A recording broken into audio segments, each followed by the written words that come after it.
Welcome to RS academy. ఈరోజు previous RRB, NTPC and group D మరియు ఇతర ఎగ్జామ్కి సంబంధించిన ప్రీవియస్ క్వశ్చన్ పేపర్ని క్షుణ్ణంగా పరిశీలిద్దాం. ముందుగా ఈరోజు మొదటి ప్రశ్న, Mohiniyattam dance style is popular in which of the following state? అంటే ఏ రాష్ట్రంలో ప్రసిద్ధి అన్నాడు. మోహిని అట్టం అనే నృత్య శైలి క్రింది ఏ రాష్ట్రంలో ప్రసిద్ధి చెందింది? ఇది ఆర్ఆర్బి గ్రూప్ డి 2018లో క్వశ్చన్ అడిగాడు. ఆర్ఆర్బి గ్రూప్ డి 2018లోనే, 2017 అండ్ రీసెంట్గా ఆర్పిఎఫ్ లాంటి ఎగ్జామ్లో కూడా ఏదైతే మనకి ఈ యొక్క మోహిని అట్టం అనే డాన్స్ ని అడగడం జరిగింది. అయితే దీంట్లో ప్రధానంగా option A Rajasthan, option B Telangana, option C Kerala, option D Karnataka అనేది ఉంది. అయితే దీంట్లో రైట్ ఆన్సర్ ఏంటి సార్ అంటే కేరళ అనే రాష్ట్రంలో ఈ యొక్క నృత్య శైలి మోహిని అట్టం అనే నృత్య శైలి అనేది ప్రధానమైనదిగా చెప్పడం జరుగుతుంది. అయితే కొన్ని రాష్ట్రాలలో కొన్ని సాంప్రదాయ నృత్యాలు ఏవి సార్ అంటే సాంప్రదాయ నృత్యాలు అనేవి కొన్ని ఉండడం జరుగుతుంది. సాంప్రదాయ నృత్యాలు అనేవి కొన్ని రకాల సాంప్రదాయ నృత్యాలు అనేవి ఉన్నాయి. ఎగ్జాంపుల్గా ఆంధ్రప్రదేశ్ రాష్ట్రం యొక్క సాంప్రదాయ నృత్యంగా ఏ దాన్ని పిలుస్తాం సార్ అంటే కూచిపూడి. ఏ నృత్యం సార్ అంటే కూచిపూడి అనే నృత్యాన్ని ఇచ్చేయడం జరుగుతుంది మనకి. అదే పక్కనే మన ఆంధ్రప్రదేశ్ పక్కన ఉన్న తమిళనాడు రాష్ట్రం యొక్క రాష్ట్రీయ నృత్యంగా ఏ దాన్ని పిలుస్తాం సార్ అంటే భరతనాట్యం. ఏ దాన్ని సార్ అంటే భరతనాట్యం అనే దాన్ని పిలవడం జరుగుతుంది మనకి ఇది. అండ్ దాంతో పాటు మనకి ఒడిస్సా రాష్ట్రం నెక్స్ట్ వన్ ఏది సార్ అంటే ఒడిస్సా రాష్ట్రంలో మనకి ఏది అని చూసినట్లయితే మనకి ఒడిస్సా రాష్ట్రంలో ఒడిస్సీ నృత్యం. ఏది సార్ అంటే ఒడిస్సీ నృత్యం అనేది ప్రధానంగా ఉండడం జరుగుతుంది. ఇంకా మణిపూర్ అనే రాష్ట్రంలో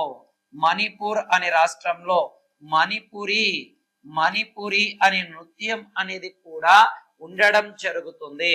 అండ్ అక్కడే అస్సాం, ఇక్కడ సార్ అంటే అస్సాం అనే రాష్ట్రంలో అస్సామీ అనే నృత్యం అనేది ఉండడం జరుగుతుంది. దానితో పాటు సత్రియా అనే నృత్యం కూడా ఉండడం జరుగుతుంది. ఇదే కేరళ రాష్ట్రం యొక్క సాంప్రదాయ నృత్యం విషయానికి వస్తే కథక్కలి. ఏది సార్ అంటే కథక్కలి అనేది సాంప్రదాయ నృత్యం. అదే ఉత్తరప్రదేశ్ రాష్ట్రం యొక్క సాంప్రదాయ నృత్యం ఏది అని గమనించినట్లయితే మనకి కథక్ అంటాం. ఏది సార్ అంటే కథక్. ఇది మొత్తం ఉత్తర భారతదేశం మొత్తం కూడా ఉండడం జరుగుతుంది. వీటిని ఏమంటాం సార్ అంటే సాంప్రదాయ నృత్యాలు అనవచ్చు. దానితో పాటు శాస్త్రీయ నృత్యాలు అని కూడా పిలవడం జరుగుతుంది. శాస్త్రీయ నృత్యాలు అని కూడా అనొచ్చు. కాబట్టి ఇక్కడ గమనించాల్సిన అంశం ఏంటి సార్ అంటే శాస్త్రీయ నృత్యాల పైన లేదా సాంప్రదాయ నృత్యాల పైన లేదా ఏవైతే గిరిజన నృత్యాలు ఉంటాయో ఈ గిరిజన నృత్యాల పైన కూడా మన క్వశ్చన్ అనేది తరచుగా ఈ ఆర్ఆర్బి, ఎన్టీపీసీ, ఈ గ్రూప్ డిలలో అడగడం జరుగుతుంది. కాబట్టి కొంచెం ఫోకస్ చేయండి వీటిపైన. ఓకే, అయితే మా ఈరోజు ప్రశ్న అంటే నిన్నటి ప్రశ్న మనము అడిగాము. చాలా మంది కామెంట్లు తెలియజేయడం జరిగింది. ఇంకో విషయం, చాలా మంది మన ఛానల్ని మన వీడియోస్ చూస్తున్నారు కానీ సబ్స్క్రైబ్, కామెంట్ చేయడం మర్చిపోతున్నారు. అయితే నేటి ప్రశ్న ఏంటి సార్ అని చూసుకుంటే ఈ యొక్క ఆంధ్రప్రదేశ్ లో ఈ కూచిపూడి నాట్యం అభివృద్ధి చెందడానికి ప్రసిద్ధ వ్యక్తి ఎవరు? ఆంధ్రప్రదేశ్ లో కూచిపూడి నృత్యంలో ప్రసిద్ధి గావించిన వ్యక్తి, ఆంధ్రప్రదేశ్ లో కూచిపూడి నృత్యంలో ప్రసిద్ధి గావించిన వ్యక్తి కింద కామెంట్ రూపంలో తెలియజేయండి. లైక్ చేయండి, షేర్ చేయండి, కామెంట్ చేయండి. నెక్స్ట్ క్వశ్చన్కి వెళ్ళిపోదాం. ఏంటి సార్ అంటే which of the following countries is not a permanent member of, ఇక్కడ ఏమన్నా sir, not a permanent member of the security council of United nation. క్రింది వాటిలో ఏ దేశానికి ఐక్యరాజ్య సమితి భద్రతా మండలిలో శాశ్వత సభ్యత్వం లేదు అన్నాడు. ఇది ఆర్ఆర్బి ఎన్టీపీసీ 2021లో అడిగిన question. Option A Russia, option B Canada, option C France, option D China. అయితే దీని యొక్క సరైన సమాధానం ఏమిటి అని గమనించినట్లయితే కెనడా అనేది దీని యొక్క సరైన సమాధానంగా మనం చెప్పడం జరుగుతుంది. ఇది అంటే ఈ యొక్క యుఎన్ఓ యొక్క ప్రధాన అంగాలు మొత్తం కూడా, యుఎన్ఓ యొక్క మొత్తం ప్రధాన అంగాలు మొత్తం కూడా ఎన్ని ఉంటాయి సార్ అంటే మొత్తం 6 ఉంటాయి. ఈ 6 అంగాలలో సెక్యూరిటీ కౌన్సిల్ అనేది ఒకటి. ఈ సెక్యూరిటీ కౌన్సిల్ లేదా భద్రతా మండలిలో మొత్తం 10 దేశాలు అనేవి ఉంటాయి. ఎన్ని దేశాలు ఉంటాయి సార్ అంటే మొత్తం 10 దేశాలు తాత్కాలిక సభ్య దేశాలుగా ఉంటాయి. తాత్కాలిక సభ్య దేశాలు. ఇంకో 5 దేశాలు శాశ్వత సభ్య దేశాలుగా ఉండడం జరుగుతుంది. అంటే ఈ 10 దేశాలు 2 సంవత్సరాల కాలానికి ఎన్నిక చేయబడతాయి. ఈ 5 సభ్య దేశాలు పర్మనెంట్ మెంబర్ కంట్రీస్ అంటాం. అవే ఏంటేంటి సార్ అంటే ఒకటి Russia and France and China, USA and దాని తర్వాత బ్రిటన్ అనే దేశాలు. అయితే ఈ దేశాలని మనం ఏమంటాం సార్ అంటే వీటో పవర్ కంట్రీస్ అంటాం. ఏమంటాం సార్ అంటే వీటో పవర్ దేశాలు అనే పేరుతో వీటిని పిలుస్తాం సార్. అంటే ఈ శాశ్వత సభ్య దేశాలను పిలవడం జరుగుతుంది. ఓకే, ఈ యొక్క సెక్యూరిటీ కౌన్సిల్ అనేది మనకి ఓకే, ఏదైతే సెక్యూరిటీ కౌన్సిల్ ఎందుకు ఏర్పాటైంది సార్ అంటే దాని పేరులోనే ఉంది భద్రతా మండలి. అంటే ప్రపంచ దేశాలను సంరక్షించడం, ప్రపంచ దేశాలలో ఏదైనా ఒక దేశం ఇంకో దేశం పైన దాడి చేసినప్పుడు వాటి మధ్య సంబంధాలు శాంతిని నెలకొల్పడం లాంటివి చేయడం జరుగుతుంది. అయితే ఈ యొక్క సెక్యూరిటీ కౌన్సిల్ భద్రతా మండలిలో భారతదేశం అనేది తాత్కాలిక సభ్య దేశంగా ఇప్పటి వరకు 8 సార్లు ఎన్నిక కావడం జరిగింది. అని తాత్కాలిక సభ్య దేశంగా భారతదేశం ఇప్పటి వరకు 8 సార్లు ఎన్నిక కావడం జరిగింది. ఇక్కడ మొత్తం 6 అంగాలు ఉన్నాయని చెప్పాం కదా, ఆ 6 అంగాలు ఒక్కొక్కటి చూద్దాం. దాంట్లో ఒకటి జనరల్ అసెంబ్లీ అనేది, రెండవది సెక్యూరిటీ కౌన్సిల్ భద్రత మండలి సెక్యూరిటీ కౌన్సిల్, రెండవది సాంఘిక సాంస్కృతిక మండలి అండ్ నెక్స్ట్ వన్ ధర్మకర్తృత్వ మండలి అనేది ఉంటుంది. అండ్ దాని తర్వాత మనకి ఇంకోటి ఇన్సర్ అంటే సెక్రటరియట్ సచివాలయం అనేది ఉంటుంది.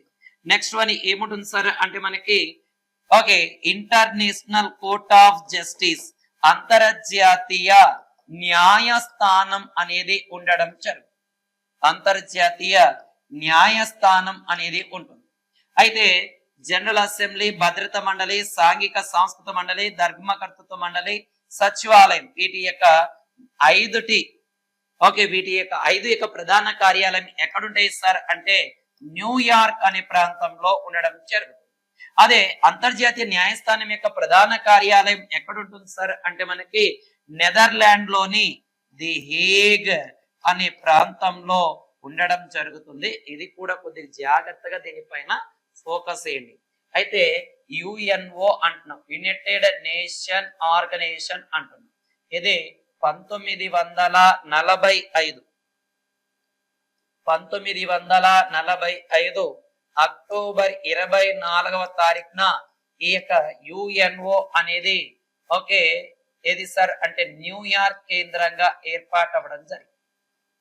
న్యూయార్క్ కేంద్రంగా యుఎన్ఓ ఐక్యరాజ్య సమితి ఏర్పాటు అవ్వడం జరిగింది. అంటే లీగ్ ఆఫ్ నేషన్ లేదా నానాజాతి సమితి మొదటి ప్రపంచ యుద్ధం తర్వాత రెండో ప్రపంచ యుద్ధం రాకుండా మనకి నానాజాతి సమితి ఏర్పాటు అయినప్పటికీ అది విఫలం అవ్వడం వలన రెండో ప్రపంచ యుద్ధం వచ్చింది.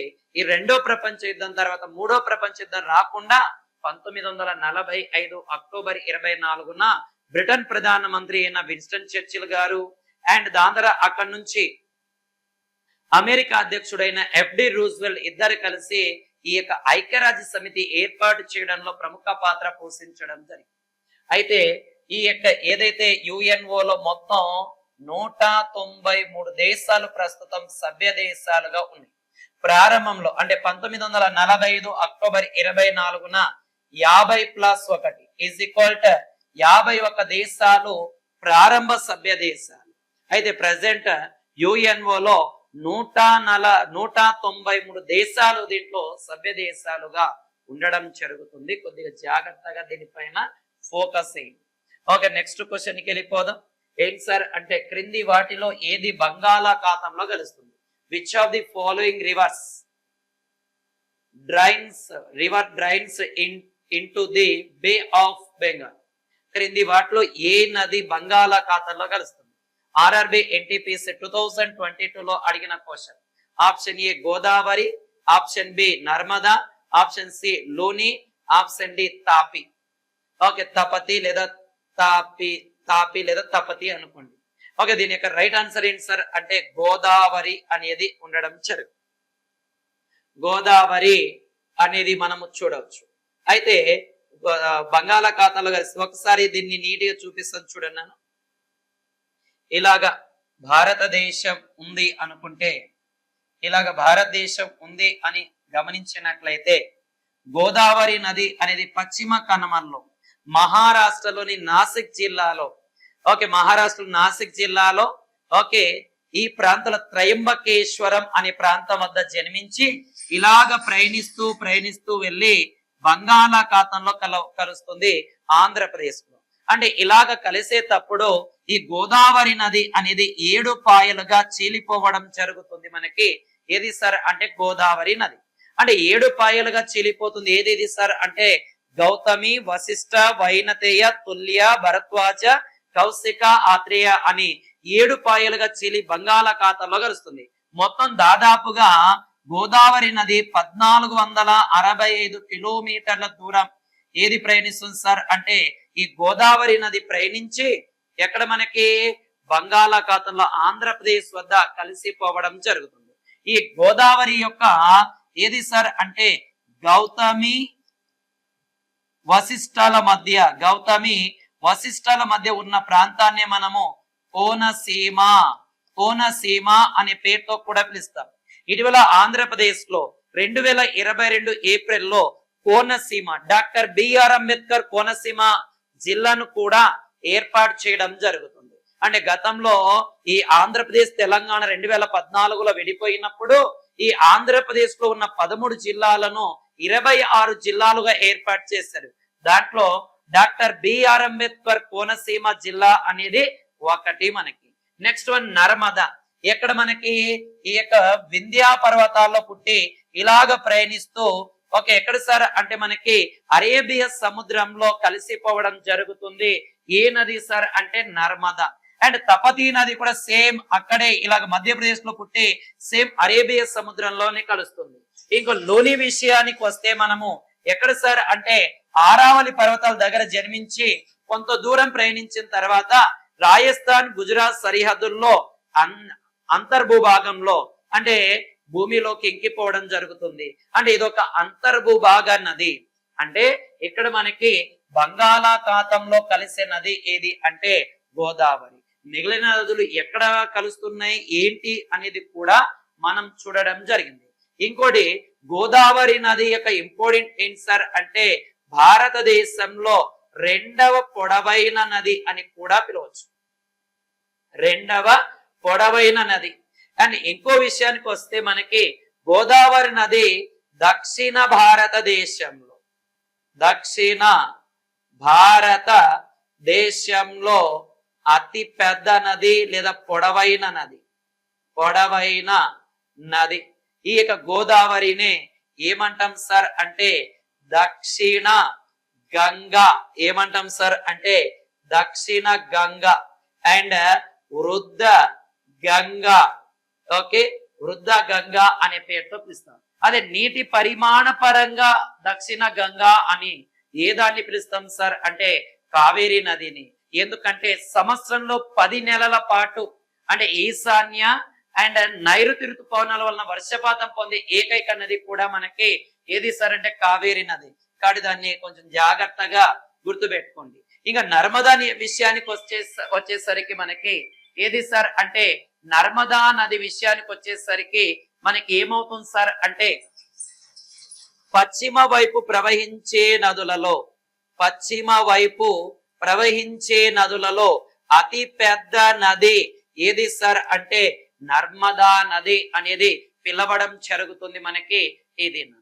ఓకే, నర్మదా నది పశ్చిమ వైపు ప్రవహించే నదిలో. అండ్ అంతర్భూభాగ నది ఏది సార్ అంటే లూని. అండ్ తపతి నది. ఓకేనన్న, తపతి నది ఏంటి సార్ అంటే మనకి ఇది తపతి నది అనేది పశ్చిమ వైపు ప్రవహించే నదుల్లో 2వ నదిగా చెప్పవచ్చు. మనకి తాపీ నది కూడా ఉంది, అది ఒక ఉపనది నన్ను. Okay, next current affair next topic వెళ్ళిపోదాం నాన్న. నెక్స్ట్ క్వశ్చన్ ఏంటి సార్ అంటే the bank notes of demonetisation introduced in the Mahatma Gandhi series new series post demonetization 2016 have an image of Mangalyaan, okay, reprinting India's first interparliamentary space mission. Mahatma Gandhi series తర్వాత పెద్ద నోట్ల రద్దు 2016లో ప్రవేశపెట్టిన okay demonetisation నోట్లపై భారతదేశం యొక్క మొదటి అంతరిక్ష యాత్ర ప్రాతినిధ్యం వహిస్తున్న మంగళయాన్ చిత్రం ఉంది. అంటే సింపుల్ గా ఏదైతే మనకి ఇది RRB NTPC 2022లో అడిగిన క్వశ్చన్. ఇక్కడ మంగళయాన్ అనే ఏదైతే ఉపగ్రహ చిత్రం ఉందో ఏ నోటు పైన ముద్రించారు అని అడగడం జరుగుతుంది. Option A 200, option B 50 rupees, option C 2000, option D 500. ఏ దానిపైన ఉంది సార్ అంటే ఈ యొక్క 2000 రూపాయల నోటు పైన ఏది సార్ అంటే మంగళయాన్ అనే ఉపగ్రహంను ముద్రించడం జరిగినది మనకి ఇది. ఓకే, ఈ మిషన్ ని మనం మామ్ అంట మార్స్ ఆర్బిట్ మిషన్ అనే పేరుతో కూడా పిలవడం జరుగుతుంది. అంటే గతంలో దీన్ని ఈ యొక్క అంగారక గ్రహం పైన పరిశోధన కోసం అంటే వాతావరణం పరిశోధన కోసం దీన్ని ప్రయోగించడం జరిగినది. ఏది దాన్ని సార్ అంటే మనకి ఈ యొక్క మంగళయాన్ లేదా మామ్ అనే మిషన్ ని ప్రయోగించడం జరిగింది మనకి ఇది నన్న. అండ్ దాని తర్వాత ఈ పెద్ద నోట్ల రద్దు ఎప్పుడు వచ్చింది సార్ అంటే 2016 నవంబర్ 8వ తారీఖున ఈ పెద్ద నోట్ల రద్దు వలన ఏమైంది సార్ అంటే మనకి ఓకే 500 రూపాయల నోటును అండ్ 1000 రూపాయల నోటును రద్దు చేయడం జరిగినది. 1000 రూపాయల నోట్లను రద్దు చేసి వాటి ప్లేస్ లో ఏదాన్ని తీసుకొచ్చారు సార్ అంటే 10 rupees note, 20 rupees note and 50 rupees note and అక్కడ నుంచి 100 rupees note and 200 rupees note and అక్కడ నుంచి 500 rupees note and 2000 rupees note అనేది రావడం జరిగింది ఈ 2016 తర్వాత. అయితే 10 రూపాయల నోటు పైన కోనార్క్ సూర్య దేవాలయం యొక్క రథ చక్రము గుడిని ముద్రించడం జరిగినది. అదే 20 రూపాయల నోటు పైన ఏముంది సార్ అని చూసినట్లయితే ఎల్లోరా గుహలు, మహారాష్ట్రలో ఉన్న ఎల్లోరా గుహలను ముద్రించారు మహారాష్ట్రలో. కోనార్క్ ఎక్కడుంది సార్ అంటే ఒడిస్సా. అదే 50 రూపాయల నోటు పైన కర్ణాటకలో ఉన్న హంపిని ముద్రించడం జరిగింది. ఎక్కడ ఉన్న కర్ణాటకలో ఉన్న హంపి కట్టడాలను ఇక్కడ ముద్రించడం జరిగింది. దాని తర్వాత 100 రూపీస్ నోట్ పైన రాణికి వావ్ బావి, రాణికి వావ్ బావిని ఇక్కడ ముద్రించడం జరుగుతుంది. గుజరాత్ రాజస్థాన్ ప్రాంతంలో ఉంటుంది మనకి. అండ్ 200 రూపీస్ నోట్ పైన సాంచి స్తూపాన్ని ముద్రించారు. సాంచి స్తూపంను ముద్రించడం జరిగింది. ఇది మధ్యప్రదేశ్ లో ఉండడం జరుగుతుంది. అదే 500 రూపీస్ నోట్ పైన ఏముంది సార్ అంటే ఎర్రకోటను ముద్రించారు. ఇది ఢిల్లీలో ఉండడం జరుగుతుంది. లాల్ కిల్లా అని రాయబడి ఉంటుంది. అదే 2000 రూపాయల నోటు పైన మంగళయాన్ శాటిలైట్ ను ముద్రించడం జరిగినది మనకి. ఇది అంటే అంగారక గ్రహం పైన ప్రయోగించడం దానిపైన ముద్రించారు. అంటే 2016 తర్వాత మన ప్రవేశపెట్టిన నోట్లు. వాటి వెనక ఏముంది ఏంటి అనేది కూడా మీకు నీటిగా చెప్పడం జరుగుతుంది. ఇక్కడ ఇంకో విషయాన్ని గమనించినట్లయితే మనము ఈ 2000 రూపాయల నోట్లను ఆర్బిఐ అనేది ఎనికి తీసుకోవడం జరిగింది. అంటే 2023-24 సంవత్సరానికి గాను అప్పుడు వెనక్కి తీసుకుంది. దాదాపుగా ఇటీవల ఆర్బిఐ కూడా ప్రకటించింది దాదాపుగా 90% పైగా ఏవైతే ఈ 2000 రూపాయల నోట్లు ఉంటాయో అవి రికవరీ చేయబడ్డాయి అని కూడా ఒక నివేదికను ఇవ్వడం జరుగుతుంది. కాబట్టి కొంచెం జాగ్రత్తగా దీనిపైన ఫోకస్ చేయండి. ఇలాంటి క్వశ్చన్లు కూడా మనకు అడగడం జరుగుతుంది. మీరు చేయాల్సింది ఒకటే, మేము ఏ క్వశ్చన్ అయితే అడుగుతున్నామో దాన్ని కామెంట్ చేయడం, లైక్ చేయడం, షేర్ చేయడం. నేటి ప్రశ్న మనం ఆల్రెడీ అడిగాం. ఆంధ్రప్రదేశ్ సంబంధించిన క్వశ్చన్ అంటే కూచిపూడి నాట్యంలో ప్రసిద్ధి గావించిన వ్యక్తి ఎవరు అని కూడా మనము అడగడం జరిగింది. ఓకే, నెక్స్ట్ క్వశ్చన్ ఏది సార్ అంటే which temple is now as black pagodas? Black pagoda అని ఏ ఆలయాన్ని పిలుస్తారు? ఓకే, ఇక్కడ బ్లాక్ పగోడా అని ఏ కోనార్క్ సూర్య దేవాలయం, and B Shani Shanganapuram, and option C Suryanar ఆలయం, and option D Martand Surya దేవాలయం అని. ఓకే, ఆర్ఆర్బి ఎన్టీపీసీ 2021లో అడిగిన క్వశ్చన్. దీని యొక్క రైట్ ఆన్సర్ ఏంటి సార్ అంటే కోనార్క్ సూర్య దేవాలయం. ఏంటి సార్ అంటే కోనార్క్ సూర్య దేవాలయం ను బ్లాక్ పగోడాస్ అనే పేరుతో పిలవడం జరుగుతుంది అని చెప్పడం జరుగుతుంది. అంటే ఈ కోనార్క్ సూర్య దేవాలయం ఎక్కడుంది సార్ అంటే మనకి ఓకేనన్నా ఎక్కడుంది సార్ అంటే ఒడిశా రాష్ట్రంలో ఉండడం జరుగుతుంది. భారతదేశంలోనే అతిపెద్ద ఓకేనన్నా భారతదేశంలో అతిపెద్ద సూర్య దేవాలయం ఇది. అండ్ దీనిని చోడ గాంగా వంశస్థులు నిర్మించారు. చోడ గాంగా వంశస్థులు దీన్ని నిర్మించడం జరిగింది. అండ్ కోనార్క్ సూర్య దేవాలయానికి సంబంధించి భారతదేశం 2023లో జరిగిన G20 సమావేశంలో ఈ కోనార్క్ సూర్య దేవాలయానికి సంబంధించి ఏది సార్ అంటే ఈ రథ చక్రాన్ని ఈ G20 సమావేశంలో ప్రదర్శించడం జరిగింది. ఆంధ్రప్రదేశ్ లో అతిపెద్ద ఏకైక సూర్య దేవాలయం ఎక్కడుంది సార్ అంటే అరసవెల్లి అనే ప్రాంతం శ్రీకాకుళంలో ఉంది. అది ప్రపంచంలో అతిపెద్ద సూర్య దేవాలయం. ప్రపంచంలో అతిపెద్ద సూర్య దేవాలయం ఎక్కడుంది సార్ అంటే కాంబోడియా అనే దేశంలో కలదు. దీన్ని ఏమంటాం సార్ అంటే అంకోర్ వాట్ సూర్య దేవాలయం అనే పేరుతో పిలుస్తాం. ఏమని పిలుస్తాం సార్ అంటే అంకోర్ వాట్ సూర్య దేవాలయం అనే పేరుతో పిలిపించాం. అంటే సూర్యవర్మన్ అనే రాజు ఈ కాంబోడియా దేశంలో ఈ దేవాలయాన్ని కట్టించడం జరుగుతుంది. అండ్ 2024 సంవత్సరానికి గాను జూన్ 21న యోగా దినోత్సవం సందర్భంగా అత్యధిక సూర్య నమస్కారాలు చేసి గుజరాత్ లో అత్యధిక సూర్య నమస్కారాలు చేసి గిన్నిస్ వరల్డ్ రికార్డుని కూడా సాధించడం జరుగుతుంది. సూర్యుడు ఉత్తరార్ధ గోళంలోకి ప్రయాణించే దాన్ని ఏమంటాం సార్ అంటే రథ సప్తమి అంటాం. అంటే సూర్యుడు దక్షిణార్ధ గోళం నుంచి ఉత్తరార్ధ గోళం వైపుకు ప్రయాణించేటప్పుడు దాని రథ సప్తమి అనే రోజును మనం జరుపుకోవడం జరుగుతుంది మనకి ఇది. ఓకే, దాని తర్వాత ఓకేనన్న భారతదేశంలో మొట్టమొదటిసారిగా సూర్యకిరణాలు ఎక్కడ పడతాయి సార్ అంటే అరుణాచల్ ప్రదేశ్ రాష్ట్రంలో ఇక్కడ పడడం జరుగుతుంది. ఎక్కడ పడుతుంది సార్ అంటే అరుణాచల్ ప్రదేశ్ లో మొట్టమొదటిగా సూర్యకిరణాలు ఎక్కడ సార్ అంటే డాంగ్ అనే ప్రాంతంలో.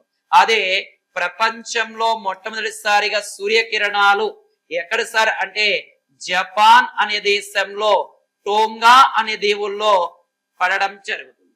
అదే ప్రపంచంలో సూర్యుడు అస్తమించే దేశం ఏది సార్ అంటే అమెరికా. భారతదేశంలో సూర్యుడు అస్తమించే రాష్ట్రం ఏదంటే గుజరాత్. అర్ధరాత్రి సూర్యుడు ఉదయించే దేశం నార్వే. ఇలాగా పిలవడం జరుగుతుంది. అయితే ఈ జపనీస్ భాషలో సూర్యుడు ఉదయించే భూమిని ఏమని పిలుస్తాం సార్ అంటే నిప్పన్. ఏమని పిలుస్తాం సార్ అంటే నిప్పన్ అనే పేరుతో కూడా పిలవడం జరుగుతుంది. కొద్దిగా జాగ్రత్త, ఇక్కడ నుంచి ఫోకస్ చేస్తున్నారు మనకి ఎగ్జామ్ పాయింట్. ఏది ఎక్కడి నుంచి ఫోకస్ చేసినా మనం ఆన్సర్ చేయాలి అంటే ఒకటే గుర్తు పెట్టుకోండి, ఏదైనా ఒక అంశం వచ్చినప్పుడు దాన్ని 360 డిగ్రీలో చదివితేనే మనము విన్నవడం జరుగుతుంది. నేను అలాగే రోజు కూడా మీకు చెప్పడం జరుగుతుంది అరగంట. ఓకే, కాబట్టి ప్రతిరోజు ఒక క్వశ్చన్ అడగడం జరుగుతుంది. ఆ క్వశ్చన్ ని కూడా రేపటి నుంచి మేము ఎక్స్ప్లెనేషన్ చేస్తాం. అంటే ఈ రోజు క్వశ్చన్ ఏంటి సార్ అంటే ఆంధ్రప్రదేశ్ లో కూచిపూడి నాట్యంలో ప్రసిద్ధి గావించిన వ్యక్తి. ఆ కూచిపూడికి సంబంధించిన విషయాలు రేపు మనము ఒక క్వశ్చన్ రూపంలో దానికి సంబంధించిన డేటా మొత్తం కూడా అక్కడ దాన్ని గురించి వివరించడం జరుగుతుంది. కాబట్టి ప్రతిరోజు కూడా ఇప్పటి నుంచి మనం రెగ్యులర్ క్లాసులు చేయడం జరుగుతుంది. ఎక్కడ ఎలాంటి డ్రాప్స్ అనేవి ఉండవు. ప్రతిరోజు మీకు సాయంత్రం కల్లా మీకు వీడియో అనేది ఇచ్చేయడం జరుగుతుంది. ఇది ఈ రోజు జరిగిన ప్రీవియస్ ఆర్ఆర్బి గ్రూప్ డి మరియు ఎన్టీపీసీకి సంబంధించిన question. Okay, RS academy Kurnool, మీ స్వామి సార్. జై హింద్.